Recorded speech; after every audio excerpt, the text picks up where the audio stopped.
Hi, my name is Chris Williams with Avalon. Today I'm going to talk about our heat pump hot water heater. So first, a heat pump, that is the same as what's in your fridge. A fridge doesn't create cold, it just moves heat energy from inside to outside. That's why the back is hot. So if we use that analogy, essentially what we're doing is we're moving heat from the air and into the water. And by moving heat, we use a lot less energy than if we use a regular resistance heater and create heat like your toaster would. So when we have these on efficiency mode, that will generally, for a house this size, provide all the hot water that you need. But if you're finding you have multiple people showering in the mornings, it's not keeping up, you can go into hybrid mode, which will use some of that toaster style energy to create heat. Now, one really important thing about, again, that analogy of moving heat from one place to the other is we have to have a source of heat. So when you go to the grocery store and you put a bunch of stuff that might be warmish in your fridge, it's going to work harder and that back is going to get hot. That's because it's moving that energy. We need to feed our hot water heater with warm air. So in these homes, what we suggest you do is you leave your furnace fan running at all times.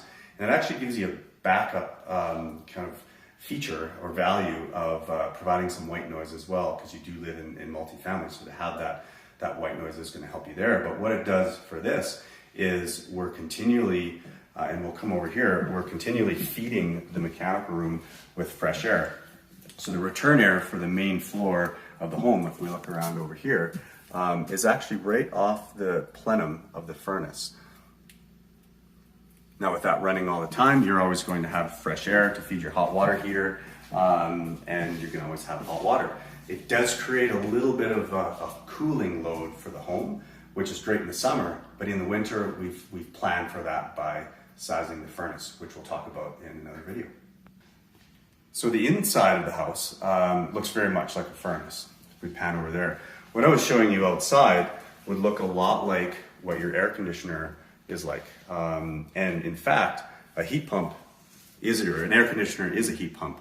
What we're using in these homes is a heat pump that can run both ways, or an air conditioner that can run both ways. So not only can we cool the house in the summer by moving that heat from inside to outside, we can run it in reverse in the winter, and we can remove heat from outside and bring it inside.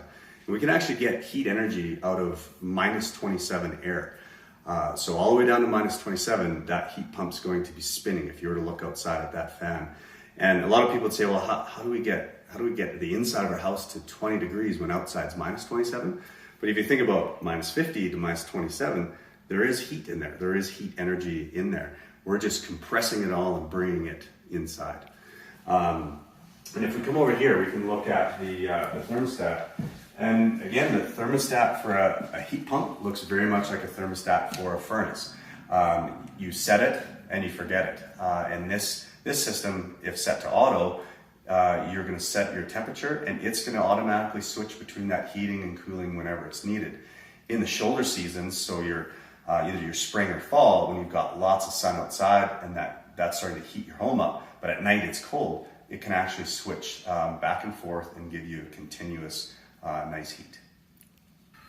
Hi, I'm Chris with Avalon, and in this video I'm going to talk about the monitoring in your home.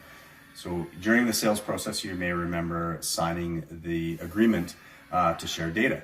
And that data is being shared with Enercan, who is a sponsor of the research, as well as with the Home Builders Association, so we can learn about building net zero in higher density.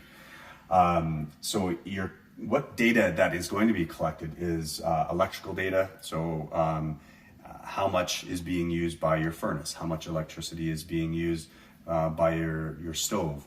And all of that is anonymous. So there's no address attached to it. It's just a home within the pilot of many happen to have. And from there, they'll be able to collect it based on baseline averages, all those kinds of things. But your name, your address, now that is shared.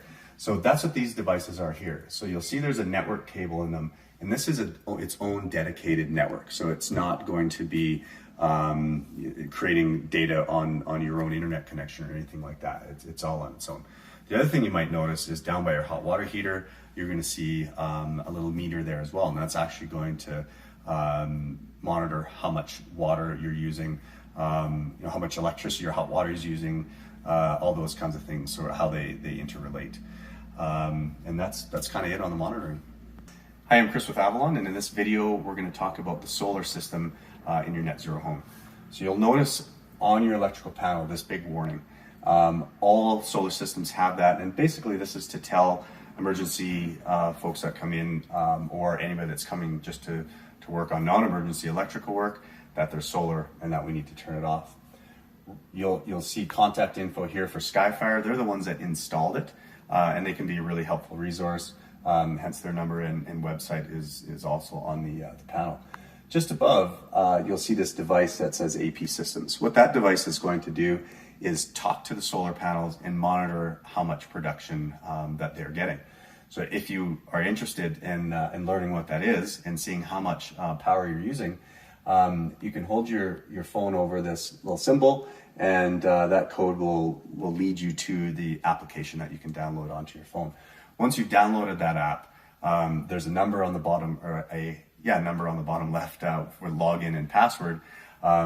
If that number has a dash, don't use the dash, but essentially you'll enter that in, and then it'll walk you through and ask you for your Wi-Fi code.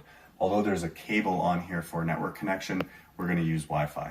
So when you walk through that, then that application is going to take a little bit, sometimes 24 hours, and then it's going to start to give you that production data.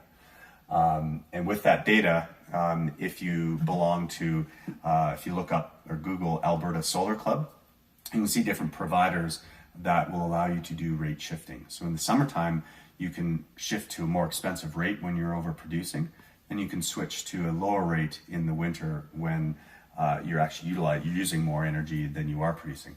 I believe this program is good until 2025, and then after that we have to see what happens. But as it goes right now, it's very much to your advantage, and you'll actually have negative electricity bills when you're overproducing in the long summer months.